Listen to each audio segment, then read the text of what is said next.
আসসালামু আলাইকুম। কেমন আছেন সবাই? আশা করি সবাই ভালো আছেন। ঈদের পর থেকেই বৃষ্টি। ঘুরতে যাব করে আর ঘুরতে যাওয়া হচ্ছিল না। তো আকাশ মেঘলা থাকার পরেও সবাইকে নিয়ে বেরিয়ে গেলাম। সবাই বলতে আমি, আমার হাজব্যান্ড আর মেয়ে। আমার বাসা থেকে কাছেই, একদম রোডের সাইডেই একটা সুন্দর ক্যাফে এবং রেস্টুরেন্ট। এটা ঢাকা থেকে ময়মনসিংহ যাওয়ার পথেই এবং ময়মনসিংহ থেকে ঢাকা যাওয়ার পথেই এখানেই, মানে ময়মনসিংহ ভালুকা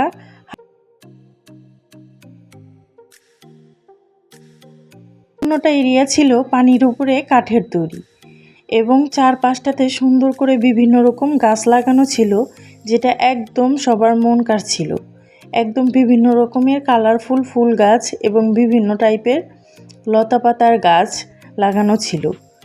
এত সুন্দর এবং হলুদ কালার এবং লাল কালার রং করাতে একদম কালার ভাইব দিচ্ছিল।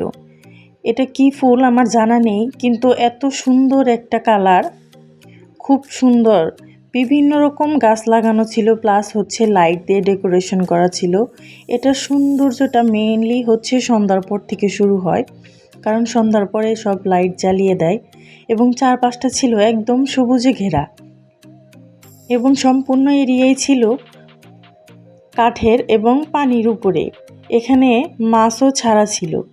এর আগে আমি যখন ছিলাম তখন এই পানিতে বেশ অনেক মাছ ছিল। তখন ব্লগিংটা শুরু করেছিলাম না, যার কারণে শেয়ার করতে পারি নাই। যেহেতু নতুন করে আবার পেজটা ওপেন করেছি, তাই ভাবলাম আবার ঘুরে আসি এবং আপনাদের সাথে শেয়ার করি। এত সুন্দর বিভিন্ন রঙের লাইটগুলো দিয়ে সুন্দর করে ডেকোরেশন করেছে। এবং এই যে আরিকা প্লাম, এই গাছটা আমার বেশ প্রিয়। আমার রুমেও ছিল, কিন্তু এখন বর্তমানে নেই। খুব তাড়াতাড়ি আবারও আমার বাসায়ও এই গাছটা লাগাবো। এই যে রাবার গাছ, তারপরে বিভিন্ন এই যে বেলি ফুল গাছ, বিভিন্ন রকম সুন্দর গাছ। এত ভিড় ছিল, আমরা জায়গায় পাচ্ছিলাম না। হঠাৎ করে চোখে পড়লো আমাকে সাদা সুন্দরী, মানে সাদা জবা। এত সুন্দর, মানে আমি বারবার ভিডিও করছিলাম, বারবার ছবি তুলছিলাম। অলরেডি আমার পেজে এর বেশ কয়েকটা ছবি আমি আপলোড করেছি। মানে এত সুন্দর, প্রত্যেকটা সুন্দর সুন্দর গাছ দিয়েই চারপাশটা সাজানো হয়েছে। হাঁটার রাস্তা থেকে সাইড করে এভাবে ছোট্ট ছোট্ট করে গাছ রাখার জন্য ওরা ছোট ছোট করে টব সিস্টেম করেছে এবং সেইখানেই বিভিন্ন রকম গাছ লাগিয়েছে। একদম সম্পূর্ণটা এরিয়ায় একদম সবুজের মধ্যে এবং বন সাইডে, মানে জঙ্গলের পাশেই এরকম সুন্দর একটা রিসোর্টের মতো করেছে, ডেকোরেশন করেছে খুব সুন্দর। অবশেষে আমরা একটা প্লেস পেলাম যেখানেতে এর আগে মানুষ ছিল, কিন্তু ইতিমধ্যে এখন আর নেই, তাই আমরা চলে এসেছি। বেশ পরিষ্কার এবং বসার জায়গাটা এত সুন্দর গুছানো পরিপাটি। আর সবচেয়ে ভালো লাগছিল এই সাদা চেয়ারগুলো।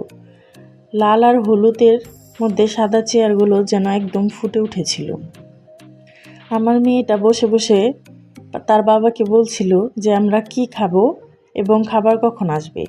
আসলে এখানে ইনস্ট্যান্ট কোনো খাবার রেডি করা থাকে না, অর্ডার দিতে হয়, তারপরে খাবার রেডি করে দেয়।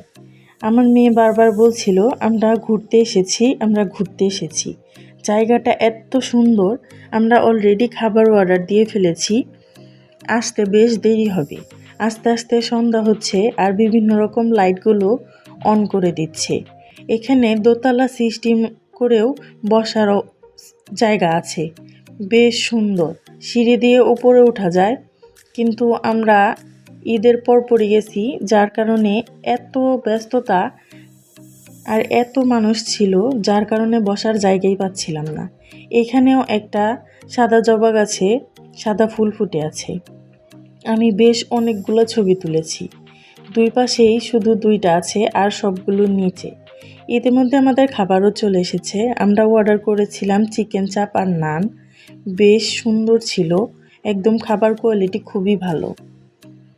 আস্তে আস্তে সন্ধ্যা হলো এবং আমরা এই বিভিন্ন লাইট, বিভিন্ন কালার, সব কিছু দেখতে দেখতে, গল্প করতে করতে, খাবারটা শেষ করতে করতেই বেশ অনেকটা রাত হয়ে গেল। তো এই ছিল আমাদের আজকের ব্লগ। রাতের দৃশ্যটা সবচেয়ে বেশি সুন্দর ছিল। এই যে সাদা মরিচবাতিগুলো, এগুলো আমি বারবার ভিডিও করছিলাম। তো আজকে এ পর্যন্তই। ভালো থাকবেন, আবার দেখা হবে।